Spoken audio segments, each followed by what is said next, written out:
सहनावतु सहनौ भुनक्तु सह वीर्यं करवावहै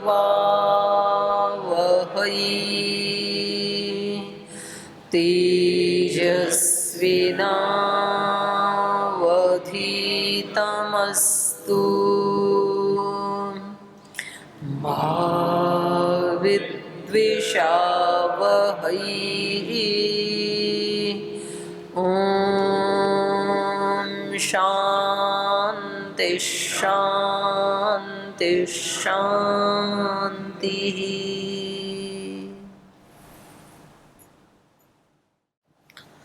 न्याय दर्शन की तृतीय अध्याय का प्रथम आह्निक। और यहाँ प्रमेयों में सबसे पहले आत्मा रूपी प्रमेय का परीक्षण चल रहा है। तो शरीर इंद्रिय आदि से व्यतिरिक्त आत्मा है, ये तो सिद्ध हो गया। अब वो आत्मा नित्य है या अनित्य है? शरीर आदि की तरह अनित्य भी हो सकता है और कुछ पदार्थ नित्य हैं, आकाश आदि, तो उनकी तरह से नित्य भी हो सकता है। तो यहाँ पर भाष्यकार का कहना है कि आत्मा नित्य है और उसके लिए इन्होंने कुछ हेतु भी दिए और उनमें से एक हेतु दिया प्रत्याहार अभ्यास कृतात् स्तन्यभिलाषात्।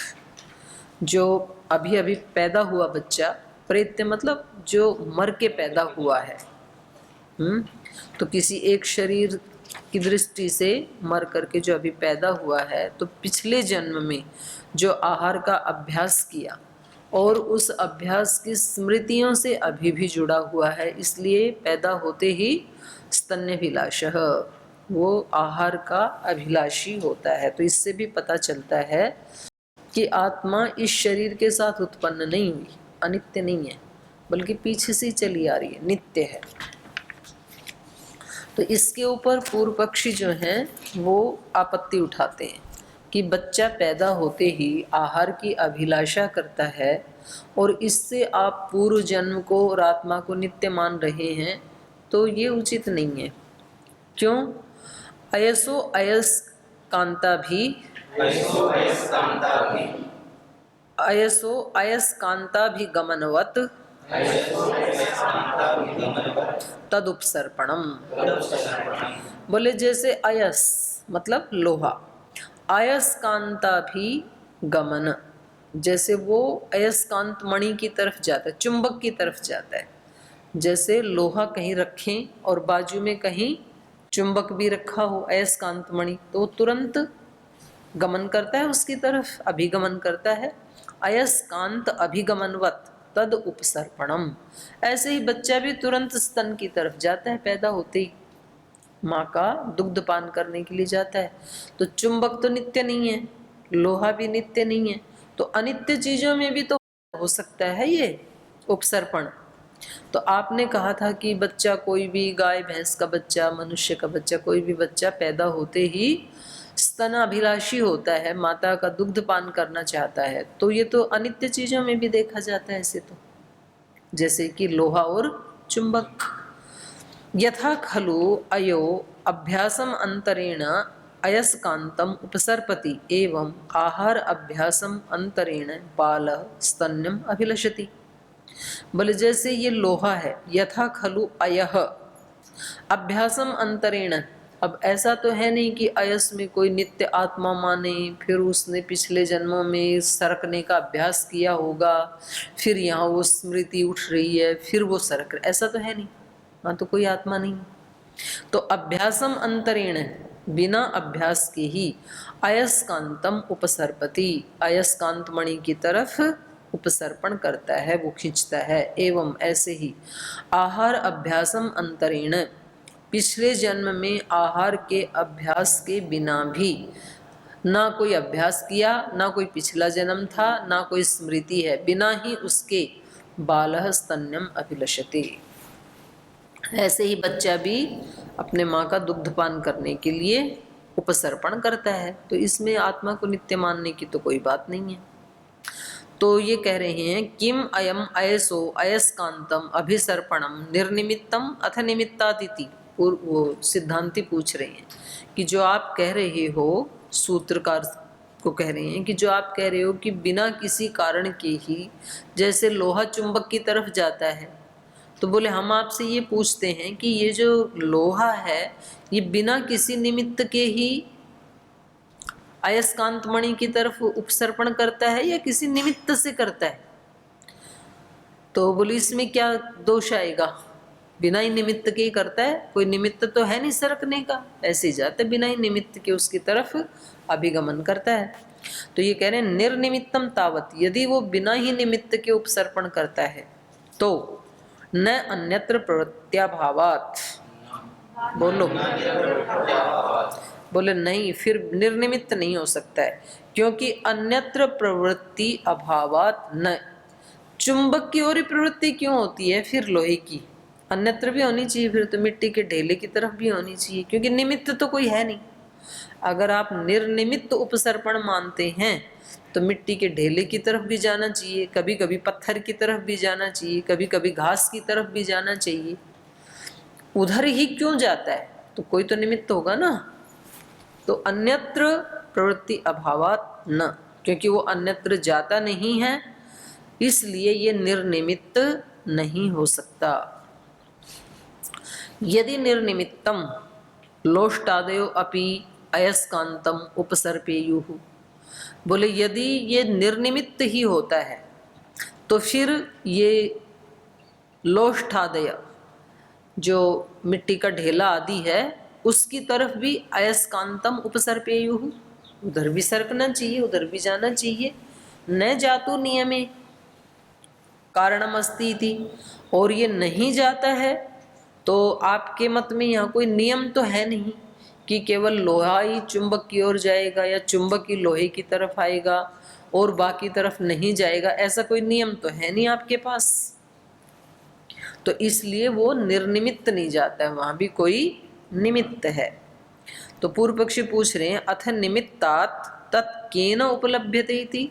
बोले अच्छा, अब आपके पक्ष में आप जो मान रहे हो कि किसी निमित्त से ही उपसर्पण होता है, तो आप ही बताओ तत्केन निमित्तेन उपलभ्यते इति, किस निमित्त से जाता है ये उपसर्पण जो उपलब्ध होता है, ये किस निमित्त से होता है, आप बता दो। तो उत्तर दे रहे हैं क्रियालिंग क्रिया हेतु। बोले क्रिया के हेतु में ये क्रिया ही लिंग है, क्रिया ही चिन्ह है। जो क्रिया हो रही है ना उपसर्पण की, दोनों एक दूसरे की तरफ आ रही हैं, ये क्रिया ही अपने आप में एक चिन्ह है कि इसके पीछे कोई हेतु है। हमें नहीं पता स्पष्ट हेतु क्या है, पर ये क्रिया ही उसका चिन्ह है। क्रिया लिंग क्रिया हेतु, क्रिया हेतु का क्रिया ही लिंग है। क्रिया नियम लिंगश्च क्रिया हेतु नियमः। बोले नियम यही है, ये जो क्रिया का चिन्ह दिखाई दे रहा है, माने क्रिया ही लिंग है जिसका, जिसका किसका, उस निमित्त का या हेतु का। तो उसी से पता लगेगा कि कोई ना कोई निमित्त है, उस निमित्त से ही ये क्रिया हो रही है, तो ये चिन्ह है उसका हेतु का। क्रिया नियम लिंगश्च क्रिया हेतु नियमः। जो क्रिया का नियम दिखाई दे रहा है कि केवल लोहे की तरफ ही अयस्कांत जाता है या अयस्कांत की तरफ लोहा जाता है, ये जो नियम है ये ही क्रिया हेतु नियम है। ये ही इस क्रिया के हेतु का भी नियम है कि कोई तो ऐसा हेतु है जिस हेतु से ये केवल लोहे की तरफ जाएगा या लोहा उसकी तरफ जाएगा, मिट्टी की तरफ नहीं जाएगा, पत्थर की तरफ नहीं जाएगा इत्यादि। तेना अन्यत्र प्रवृत्ति अभाव, और उस हेतु के कारण ही अन्यत्र प्रवृत्ति का अभाव है। बालस्य अपि नियतम उपसर्पणम क्रियोपलभ्यते। तो बोले ऐसे ही बच्चा भी जो माँ का स्तनपान करना चाहता है वो नियतम उपसर्पणम, किसी नियत निमित्त के कारण ही उपसर्पण होता है, ऐसे नहीं होता है निर्निमित्त। और वो भी क्रियोपलभ्यते, इस क्रिया से ही पता चलता है वो निमित्त। वे कोई तो निमित्त है जिसके कारण ये पैदा होते ही आहार की तरफ जाता है। तो निमित्त क्या है, इस क्रिया से क्या पता लगा? पिछले जन्म का अभ्यास। पिछले जन्म में इसने अभ्यास किया है, संस्कार बना, अब उसकी स्मृति इसके साथ जुड़ी हुई है, तो इसलिए ऐसा करता है। नियतम उपसर्पणम क्रियोपलभ्यते, क्रियया उपलभ्यते क्रियोपलभ्यते, क्रिया से पता चलता है। तो वो कोई ना कोई हेतु है कि नियत की तरफ ही उपसर्पण होता है। बोलो। प्रथम मनुष्य होगा उस वक्त तो ये अभ्यास है, आहार लेने का तो अभ्यास नहीं होता उस पे। प्रथम मनुष्य आप किसको मान रहे हो? सृष्टि के आदिकाल में। तो उससे पहले सृष्टियां नहीं थी क्या? सृष्टि के आदिकाल में कौन सा मनुष्य आया? प्रथम तो सृष्टि है ही नहीं। सृष्टि का प्रवाह कब से चल रहा है? अनादिकाल से। नहीं है, कभी भी नहीं है, कोई स्टार्टिंग पॉइंट नहीं है। आपने ऋग्वेद का वो नासदीय सूक्त नहीं पढ़ा? नासदी, न सत आसीत न असत आसीत, उसमें यही तो है कि जब ये सृष्टि कैसे पैदा हुई, बोले ना उस समय सत था न असत था, ना सदा सीन नो सदा आसीत नासीत तमो न व्योमा परोयत, ना ये व्योम था, ना वायु था, ना अग्नि था, कुछ भी नहीं था। तो क्या था? बोले गहन वो तम था, अंधकार था, कुछ भी नहीं था। तो उसमें फिर कैसे पैदा हुए? जैसे चलो हम पंचभूतों की बात तो छोड़ो, वो तो पैदा हुए, अग्नि जल वायु पृथ्वी आकाश। उसके बाद जो पहला प्रथम इंसान पैदा हुआ होगा, तो जो वैदिक परंपरा है, पहले 4 ऋषि पैदा हुए, अंगिरादि आदित्यादि, जो 4 ऋषि हैं जिन्होंने वेदों का ज्ञान दिया। तो वो कैसे पैदा हुए होंगे भाई? वो 4 ही क्यों वेदों के दृष्टा पैदा क्यों हुए? और भी तो इतनी आत्माएं हैं ही ना। जब सृष्टि में प्रलय अवस्था चल रही थी तब हम सब आत्माएं, आप और हम भी, हम कहाँ थे? कहाँ थे बोलो? जब ये सृष्टि पैदा, क्योंकि आप कोई नई आत्मा पैदा हुई है किसी फैक्ट्री में, ऐसा तो है नहीं। आप भी क्या हैं? नित्यात्मा। और मेरे शरीर में वो भी नित्यात्मा, और सबके शरीरों में वो भी नित्यात्मा। तो जब सृष्टि की रचना हुई तब 4 ऋषि क्यों आए? अपन आत्माएं कहाँ थे? हम क्यों नहीं आए? उत्तर दो।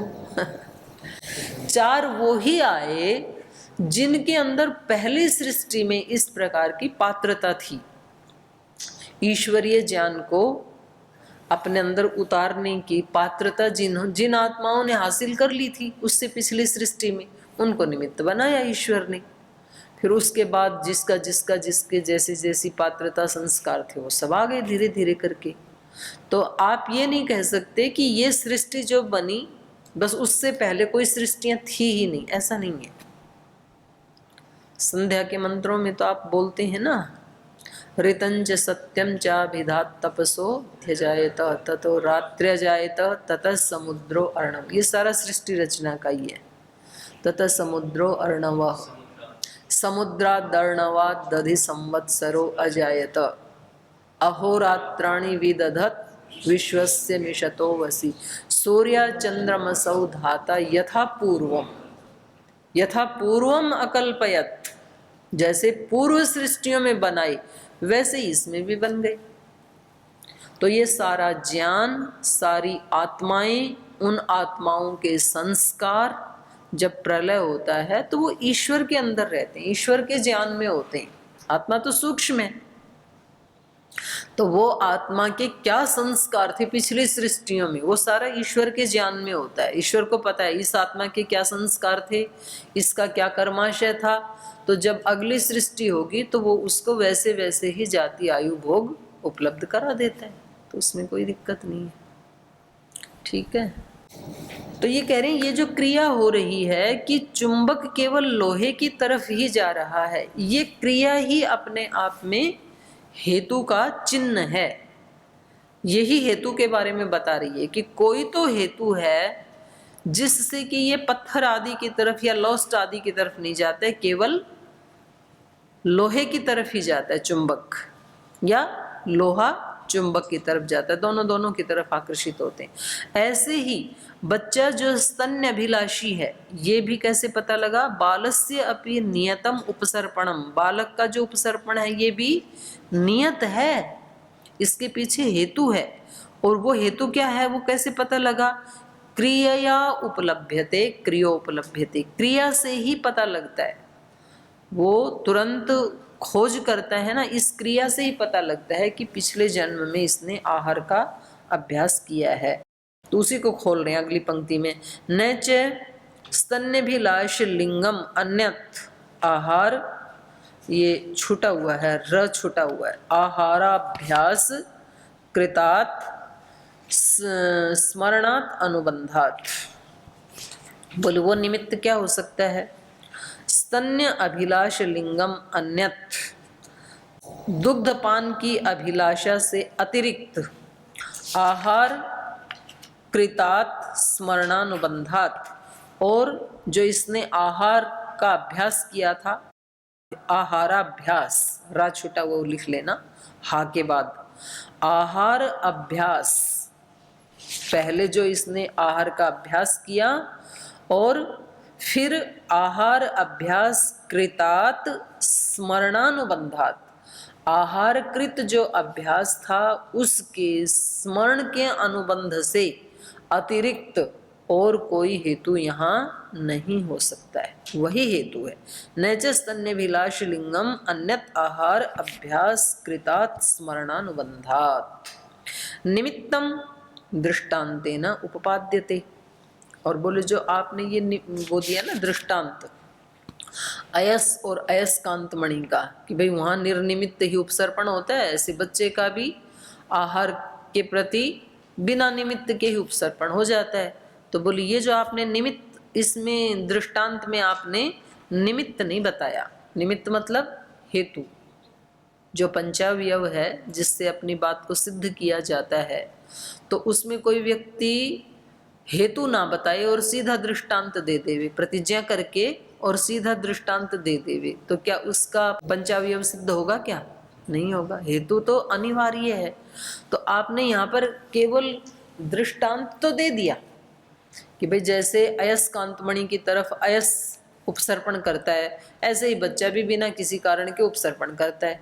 तो आपने हेतु नहीं बताया कि ये अयस्कांतमणि की तरफ अयस उपसर्पण क्यों करता है, किस हेतु से करता है। और जब तक आप हेतु नहीं बताओगे तो आपका पक्ष खंडित होगा। निमित्तम दृष्टांतेन उपपाद्यते न च असति निमित्ते कस्यचित उत्पत्ति, न च निमित्ते असति, निमित्त न होने पर कस्यचित उत्पत्ति न, किसी भी पक्ष की उत्पत्ति या उपपत्ति नहीं हो सकती है। असति निमित्ते, निमित्त के बिना। पहले आप निमित्त बताएंगे तो भाई हम आपके दृष्टांत को क्यों माने? आपने प्रतिज्ञा कर ली, दृष्टांत दे दिया, इतने मात्र से हम आपकी बात को क्यों माने? हेतु तो दो कोई। और जब तक कोई हेतु नहीं होता है तब तक उस व्यक्ति की बात को सत्य नहीं माना जा सकता है। न च दृष्टांत दृष्टम अभिलाष हेतुम बाधते, ये दृष्टांते नहीं है, दृष्टांतो है, माने प्रथमांत है ये। न च दृष्टांतः दृष्टम अभिलाष हेतुम बाधते, कोई भी जो दृष्टांत होता है वो दृष्टम अभिलाष हेतुम न बाधते, जो देखने वाला है दृष्टा या जो दृष्ट, जो साक्षात आंखों के सामने प्रत्यक्ष जो चीज घटित हो रही है उसके हेतु को बाधित नहीं करता है। कोई चीज हमारे सामने, जैसे चुंबक लोहे की तरफ जा रहा है तो हमारे सामने प्रत्यक्ष हो रहा है ना उपसर्पण, तो ये जो क्रिया है ये इस क्रिया के हेतु को बाधती नहीं है बल्कि उसके हेतु को खोज करवाती है। भाई क्रिया है तो कोई कारण भी होगा, बिना कारण के तो होता नहीं है। तो कह रहे न च दृष्टान्तो दृष्टम अभिलाषितुम बाधते तस्माद् अयसो अयस्कान्ताभिगमनम अदृष्टान्त इति। म छोटा है यहाँ पर, न के बाद पूरा में आएगा। तस्मात् इसलिए, अयसो लोहा, अयस्कान्ताभिगमनम अयस्कांत की तरफ जो इसका अभिगमन है वो अदृष्टान्त इति। वो दृष्टांत ठीक नहीं है आपका, अदृष्टांत है वो, क्योंकि आपने उसका कोई हेतु बताया नहीं। अयस खलु अपि नान्यत्र प्रवृत्तिर्भवति न च जातु अयो लोष्टम उपसर्पति किम कृतो अस्य नियम इति। तो ये कह रहे हैं ऐसे खलु अपि न अन्यत्र प्रवृत्ति भवति, जैसे चुंबक की प्रवृत्ति अयस की तरफ ही होती है, मिट्टी के ढेले की या कहीं पत्थर आदि की तरफ नहीं होती है, वैसे ही ऐसे खलु अपि लोहा भी न अन्यत्र प्रवृत्ति भवति, लोहे की भी चुंबक के अतिरिक्त अन्यत्र कहीं प्रवृत्ति नहीं होती है। दोनों की एक दूसरे के प्रति ही प्रवृत्ति होती है, अन्यत्र प्रवृत्ति नहीं होती है। न जातु अयह, ये जो लोहा है ये भी न लोष्टम उपसर्पति, लोष्ट की तरफ ये भी उपसर्पण नहीं करता है। जैसे चुंबक केवल लोहे की तरफ ही उपसर्पण करता है, बाकी की तरफ उपसर्पण नहीं करता, वैसे लोहा भी केवल चुंबक की तरफ ही उपसर्पण करता है, लोस्ट आदि की तरफ उपसर्पण नहीं करता है। किम कृतो अस्य नियम, तो इसका नियम किसके कारण है, क्यों ये ऐसे होता है कि भाई उधर ही जाता है बाकी जगह नहीं जाता है।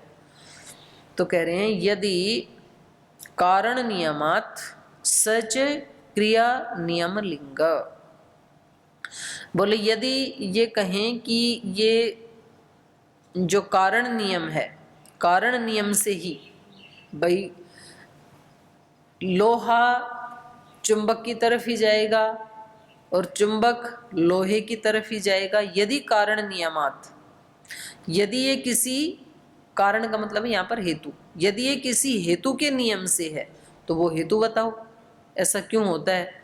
सच क्रिया नियम लिंग, बोले वो जो हेतु है, स मतलब हेतु या कारण, सच कारण नियम लिंग, ये जो क्रिया दिखाई दे रही, सॉरी क्रिया नियम लिंग है, सच क्रिया नियम लिंग, वो जो हेतु है वो इस क्रिया के नियम से ही अनुमान प्रमाण से जाना जाता है। मतलब संसार में सब लोग इस बात को जानते हैं कि लोहा केवल चुंबक की तरफ ही जाता है, अन्यत्र नहीं जाता। इस नियम को सब लोग कैसे जानते हैं, इस क्रिया से ही जानते हैं, क्योंकि कभी भी किसी ने लोहे को या चुंबक को इधर उधर जाते देखा ही नहीं। तो ये जो क्रिया नियम है ये ही हेतु का नियम भी बन गया, क्रिया लिंग ही हेतु का नियम भी बन गया। यदि कारण नियमात, यदि यहाँ पर कारण मतलब हेतु, हेतु का नियम आप पूछें, आगे प्रश्नवाचक चिन्ह लगाए ना, यदि कारण नियमात सच क्रिया नियम लिंग, तो वो हेतु का नियम क्या है, क्रिया नियम लिंग है। ये जो क्रिया का नियम है ये ही हेतु का भी नियम है। क्रिया का नियम क्या है, क्रिया उधर ही जाए होगी बस, केवल ये नियम है क्रिया का, अन्यत्र क्रिया नहीं होगी। तो यहाँ पर हेतु का भी ये क्रिया का चिन्ह ही बताता है कि इसमें कोई हेतु ऐसा छिपा हुआ है जिसका वर्णन ये क्रिया ही करती है, हम उसको कोई नाम तो नहीं दे सकते, ऐसा क्यों होता है। तो ये हेतु का नियम भी क्या है, क्रिया का लिंग जो है वो ही हेतु का भी नियम बता रहा है। एवं बालस्य अपि नियम विषयो अभिलाषः कारण नियमात भवितुम अर्हति। तो कह रहे हैं इसी प्रकार से बच्चे का भी जो आहार के लिए उपसर्पण है वो नियम विषय, उसका भी जो नियम का विषय है, और यहाँ पर कहीं कहीं पाठांतर से नियत विषय ऐसे भी पाठ आते हैं दूसरी पुस्तकों में, तो दोनों में अंतर कुछ नहीं आएगा अर्थ में। नियम विषय या नियत विषय, अभिलाष है जो ये दुग्धपान का अभिलाषी है, ये कारण नियमात भवितुम अर्हति, किसी कारण के नियम से ही या किसी हेतु से ही ये हो सकता है, संभव हो सकता है। और हेतु क्या है, तच्च कारणम अभ्यस्त, वो कारण क्या है? आहार का अभ्यास। और अभ्यस्त स्मरणम अन्यत्वा इति, अभ्यास और उस अभ्यास का स्मरण, उससे अन्यत नहीं हो सकता है। दृष्टेन विशिष्यते, और ये प्रत्यक्ष प्रवृत्ति से भी सिद्ध होता है, देखा भी जाता है ऐसा। तो इससे फिर हम अनुमान लगा लेते हैं कि इस बच्चे ने अवश्य ही पिछले शरीर में, पिछले जीवन में भी आहार का अभ्यास किया और अभी उसी की ये स्मृति उठा रहा है।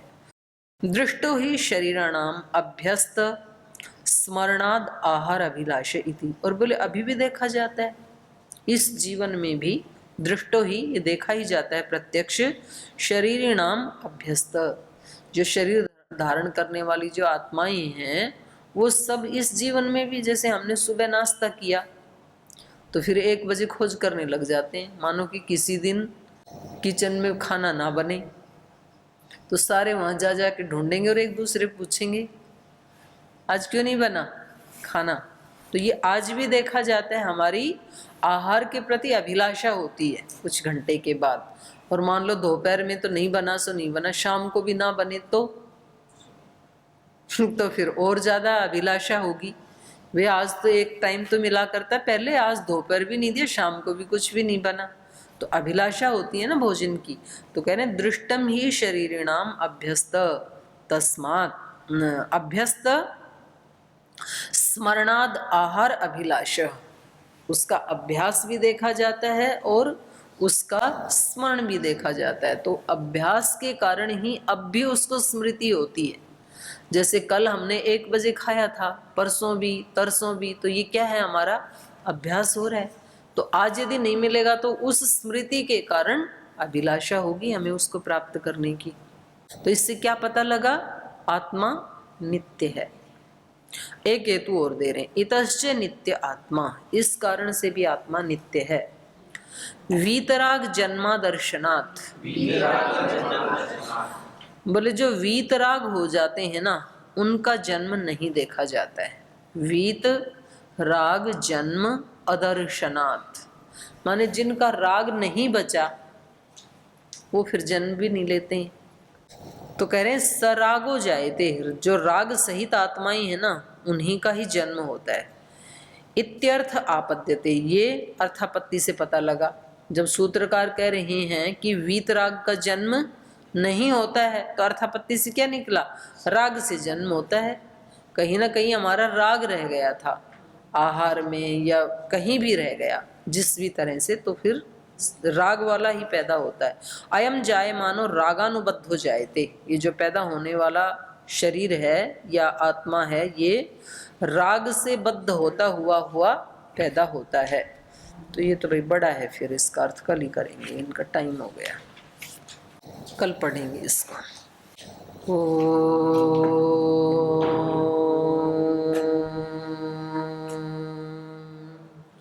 शांति शांति शांति।